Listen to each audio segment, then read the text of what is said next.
Hi friends, welcome back to my channel more than a house wife. இன்றைக்கி என்ன வீடியோவில் பார்க்க போகிறோன்னா, பிஃபோர் கிளீனிங் ஆஃப்டர் கிளீனிங் வீடு எப்படி சூப்பராக மாறுது அதை பற்றி தான் நம்ம இப்போ பார்க்க போகிறோம். இந்த வீடியோ பார்த்தீங்கன்னாக்கா காலையில் எடுத்த வீடியோ தான். பசங்களாம் ஸ்கூலுக்கு அனுப்பிச்சிட்ட பிறகு எடுத்த வீடியோ தான். பசங்களெல்லாம் ஸ்கூலுக்கு அனுப்பிட்டு அப்பாடான்னு உட்காருவோம் சேரில்.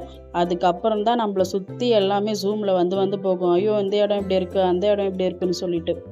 ஆனால் அதெல்லாம் கொஞ்சம் கூட வரியே பண்ணிக்காமல் ஸ்டெப் பை ஸ்டெப்பாக எவ்வளோ ஈஸியாக வீடு க்ளீன் பண்ணலாம் அப்படின்னு சொல்லிட்டு தான் பார்க்க போகிறோம்.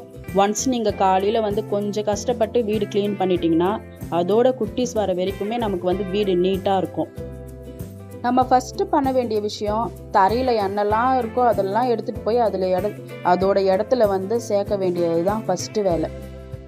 கிச்சனு, ஹாலு, ரூமுன்னு சொல்லிட்டு எல்லா இடத்துலையுமே தரையில் என்னென்ன திங்ஸ் எல்லாம் இருக்கோ அதெல்லாம் எடுத்துகிட்டு போயிட்டு அதோட இடத்துல சேர்த்துடுங்க.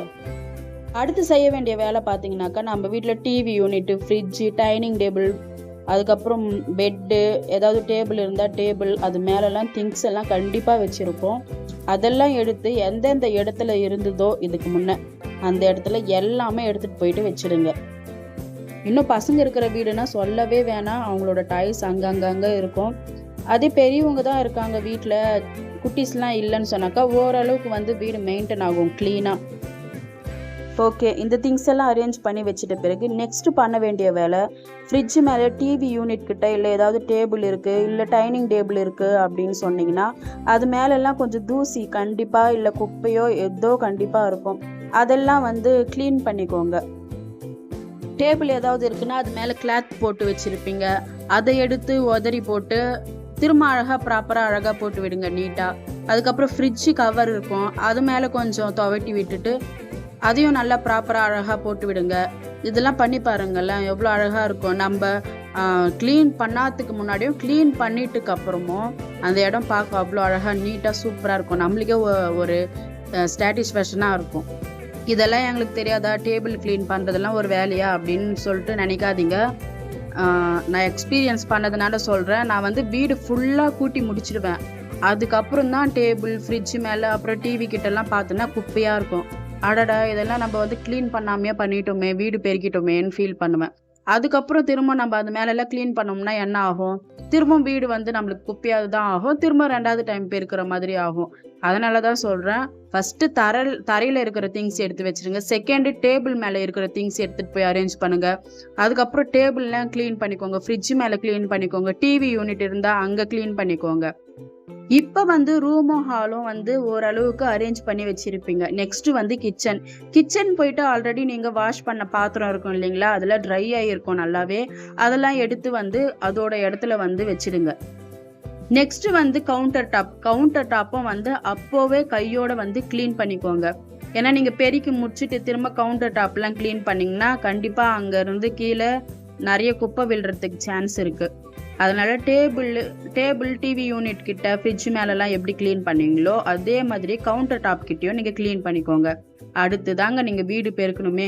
இப்போ நல்லா க்ளீனாக கூட்டி விட்டுருங்க. அவ்வளோதாங்க, வீடெல்லாம் கூட்டி முடித்தாலே நமக்கு இப்போ பாதி வேலை முடிஞ்ச மாதிரி தாங்க. வீடே கொஞ்சம் நல்லா நீட்டாக இருக்கும்.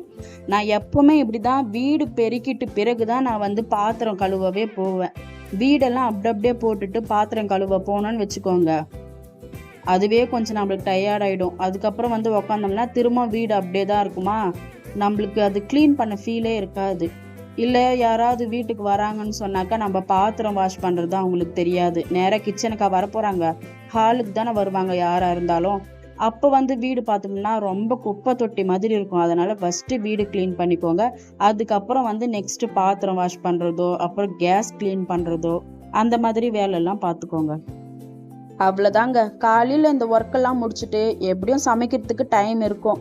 அப்போ நம்மளுக்கான டைமை ஸ்பெண்ட் பண்ணிக்கலாம். ஒரு டீயோ காஃபியோ போட்டு ரிலாக்ஸாக உட்காந்து குடிங்க. அப்படியே வீட்டை சுற்றி பாருங்கள், எவ்வளோ அழகாக இருக்குன்னு சொல்லிட்டு மனசுக்கும் ரொம்ப நிம்மதியாக சந்தோஷமாக இருக்கும்.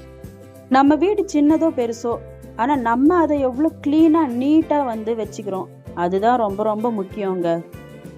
நான் சொன்ன மாதிரி ஸ்டெப் பை ஸ்டெப்பாக நீங்கள் வீடு க்ளீன் பண்ணி பாருங்கள், எவ்வளோ சீக்கிரமாக க்ளீன் பண்ணி முடிச்சிடலான்னு சொல்லிட்டு. ஏன்னா சில பேர்லாம் வீடு குப்பையாக இருக்கிறத பார்த்தாலே பயந்துருவாங்க, எங்கேருந்துடா ஸ்டார்ட் பண்ணுறது அப்படின்னு சொல்லிட்டு. அதனால் நான் சொன்ன இதே மெத்தடை வந்து ஃபாலோ பண்ணி பாருங்கள். சீக்கிரமாக வந்து வீடு க்ளீன் பண்ணி முடிச்சிடலாம். ஒன்ஸு க்ளீன் பண்ண ஸ்டார்ட் பண்ணும்போது தாங்க நமக்கு கஷ்டமாக இருக்கும். ஆனால் ஒவ்வொன்றா க்ளீன் பண்ணிவிட்டு அதுக்கப்புறம் வீடு வந்து நீட்டாக இருக்கிறத பார்த்தோம்னா மனசுக்கு அவ்வளோ ரிலாக்ஸாக சூப்பராக இருக்கும். இந்த வீடியோ உங்களுக்கு ரொம்ப யூஸ்ஃபுல்லாக இருக்கும்னு நினைக்கிறேன். கண்டிப்பாக என்னோட வீடியோ பிடிச்சிருந்தா லைக் அண்ட் கமெண்ட் பண்ணி ஷேர் பண்ணி சப்ஸ்கிரைப் பண்ணி தொடர்ந்து சப்போர்ட் பண்ணுங்கள். இன்னும் நிறைய யூஸ்ஃபுல்லான வீடியோஸ்லாம் வந்துட்டே இருக்குது. நெக்ஸ்ட் வீடியோவில் பார்க்கலாம். பாய்.